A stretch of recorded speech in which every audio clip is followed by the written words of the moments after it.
Welcome back. Now let's learn how to add a melody to the romantic style left-hand piano that I just taught you, which is used very much in piano music. So what we can do is we can take these patterns in the left hand, come up with a chord progression, and then I'm going to show you how to add a melody to it in the right hand. Okay? So first let's learn the chord progression. I'm in the key of C. Let me just play quickly through the chord progression so you can hear it.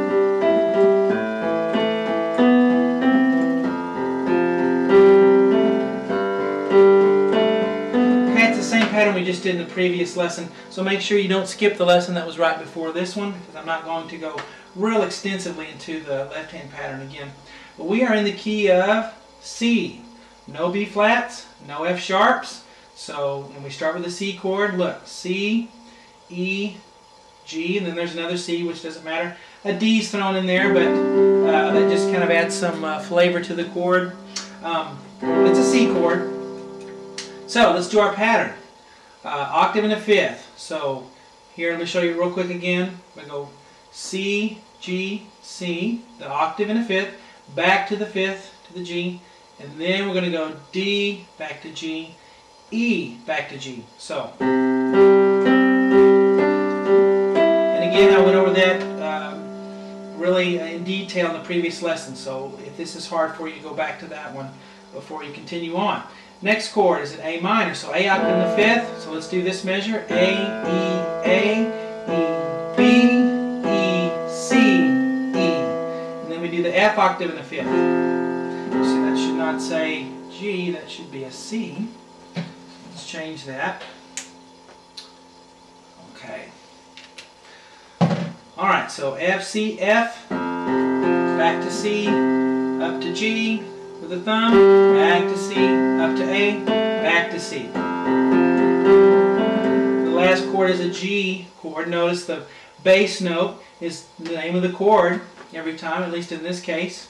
So G, D, G, back to D, reach up for A with the thumb, back to D, reach up for B with the thumb, back to D. So each measure for left hand will feel exactly the same in the left hand because they're all white keys.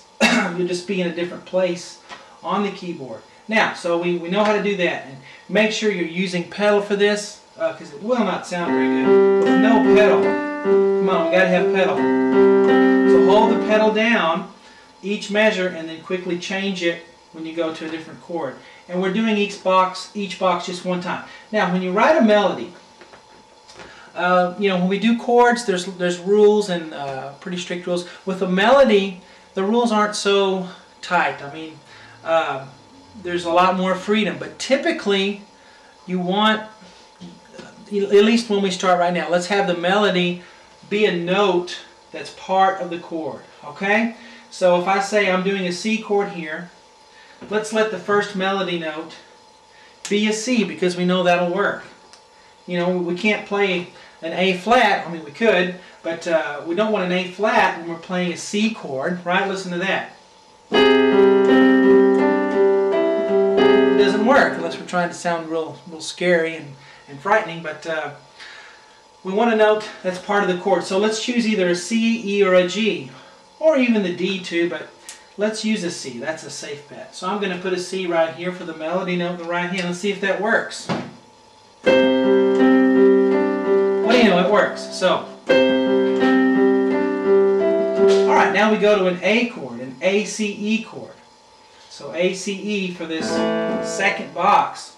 What could we use? Well, instead of using an A, I'm going to use an E, because an E is also part of the A minor chord. Let's see if that works.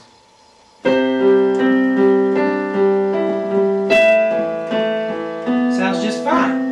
Kind of a simple melody, but it works. It gets us started with writing melodies for right hand. Next, we want an F chord, a note for the F chord. Let's see. Let's use an A. I could use an F, an A, or a C, right, because it's an F chord. Let's use an A. And for the last one, the G chord, I'm going to use a B, because the G chord has G, B, D, and I'm going to use a B. So let's see what that sounds like. C. right hand to an E, A, B. A little simple melody. We could sing with it. I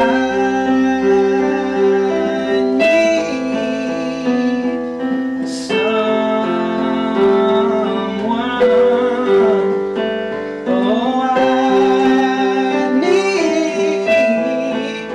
Oh, I need someone. Okay, so just try to put a little vocal melody with it, make it interesting. Let's go to the next step. Let's put some notes in between, because typically when you begin a measure on a chord, now listen up, this is important. A lot of what I say is just when, but no, hopefully not. When you begin a measure, begin a chord, you want the melody note most of the time to really be part of the chord like I have here. But in between, before we get to the next chord, you can pretty much do anything. So let's say we started on a C and we want to get to E. Well, what note is between C and E? How about a D? So let's just put a D in between. And this is just, you know, for example. Alright, so if I went C, see how I put the D in there, and I can put it in any place. Let me put it in a different place.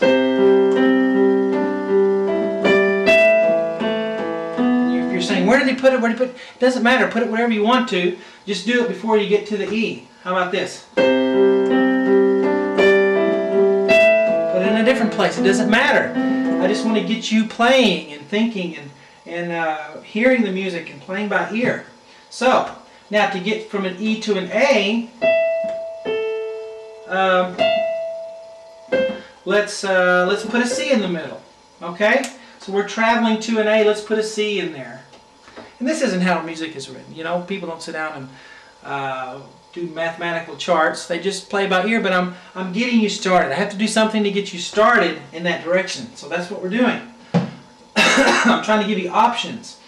So I'm going to put a C in between those two, the E and the A. So let's start at the beginning again.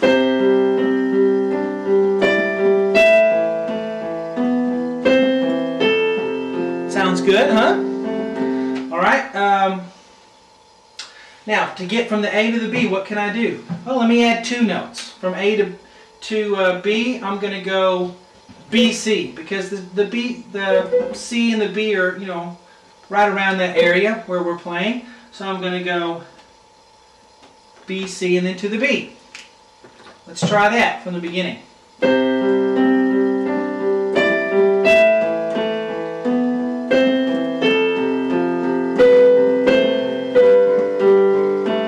I did not think this out beforehand. I actually did it right here as we're sitting here. There's lots of options. You know, I could also, from the E to the A, let me play, you know, a D, C, B, A instead of just a C. Listen to that when I get to this section right here. So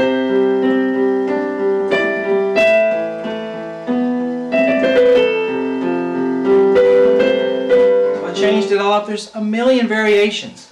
You know, so that's just to get you started. Let's try one more thing.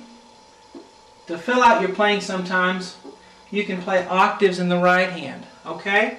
So we're going to do exactly the same thing, but instead of playing just the C on the right hand, I'm going to play an octave. I don't know if you can see that. Let me look and see if you can see that C.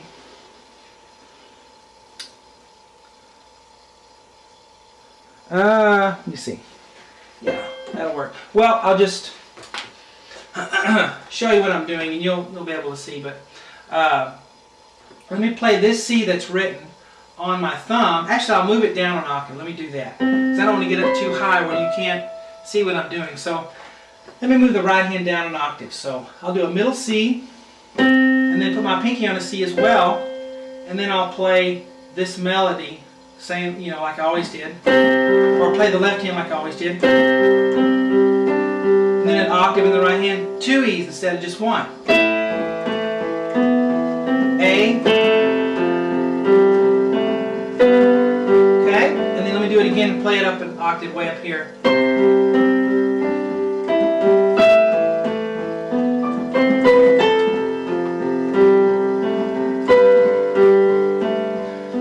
Also, to fill out a melody, if you want to make it bigger and have a broader sound, you can do melodies with octaves in the right hand, as long as there's not too many notes, because it's hard to play octaves fast. So, see what you can do with that.